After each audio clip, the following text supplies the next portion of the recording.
আসসালামু আলাইকুম। অ্যাডমিশন জার্নিতে ইংলিশ একটা ভাইটাল রোল প্লে করে, এটা নিয়ে সন্দেহ নাই। অ্যাকচুয়ালি আমি বি ইউনিটের কথা বলতেছি বা মানবিকের কথা বলতেছি। তো ইংলিশের জন্যই দেখা যায় কেউ চান্স পাচ্ছে, কেউ চান্স পাচ্ছে না। বিশেষ করে আমরা যদি ঢাকা ইউনিভার্সিটির দিকে তাকাই, ম্যাক্সিমাম স্টুডেন্টস ইংলিশে ফেল করে। 15 মার্ক এমসিকিউয়ে আমরা 5 মার্ক তুলতে হিমশিম খেয়ে যাই। তো এই 5 মার্ক যারা পায় তারা তো পাশ করে, দেখা যায় ম্যাক্সিমাম ক্ষেত্রে এটা হয় যে কেউ ইংলিশে পাশ করলে তার টোটালি পাশ চলে আসে। বাংলা বা সাধারণ জ্ঞানে খুব বেশি মানুষ ফেল করেন অ্যাকচুয়ালি। তো এটা থেকে বোঝা যায় যে অ্যাডমিশনের সময় English most important and most vital.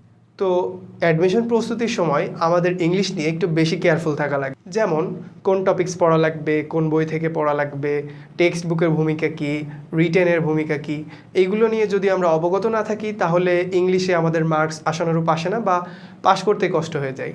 English text book থেকে বিগত বছরেও আমরা দেখেছি রিটেনের ঢাকা বিশ্ববিদ্যালয়ে প্রশ্ন এসে থাকে। এমনকি অন্যান্য বিশ্ববিদ্যালয়ের ভর্তি পরীক্ষাতেও ইংলিশ প্রথম পত্র থেকে প্রশ্ন আসে। কিন্তু দুঃখের বিষয় হচ্ছে আমরা সবথেকে বেশি অবহেলা করি ইংলিশের ক্ষেত্রে ইংলিশ প্রথম পত্র টেক্সট বুকটা। ঢাকা বিশ্ববিদ্যালয়ে যদি তুমি চান্স পাইতে চাও তাহলে ইংলিশ প্রথম পত্র বইয়ের গুরুত্ব আছে, কিন্তু ওই জায়গা থেকে কিভাবে পড়তে হবে, কোন জায়গা থেকে আসে, কিভাবে পড়লে তোমার রিটেন কাভার হবে, এমসিকিউ কাভার হবে। আমি যখন অ্যাডমিশন প্রস্তুতি নিয়েছি তখন আমি খেয়াল করে দেখেছি ইংলিশ প্রথম পত্রের ভিতর থেকেই গ্রামেটিক্যাল টার্মসগুলো আসে। কিভাবে আসে? হয়তো উদাহরণের কিছু চেঞ্জ থাকে, কিন্তু অ্যাকচুয়ালি ওটা ইংলিশ ফার্স্ট পেপারের কোনো একটা প্যাটার্নের মাধ্যমে আসতেছে। তো আমরা খেয়াল করলে এটা দেখতে পারবো ইংলিশ ফার্স্ট পেপার আমরা নেগলেক্ট করছি, কিন্তু ইংলিশ ফার্স্ট পেপার থেকে প্রশ্ন আসছে।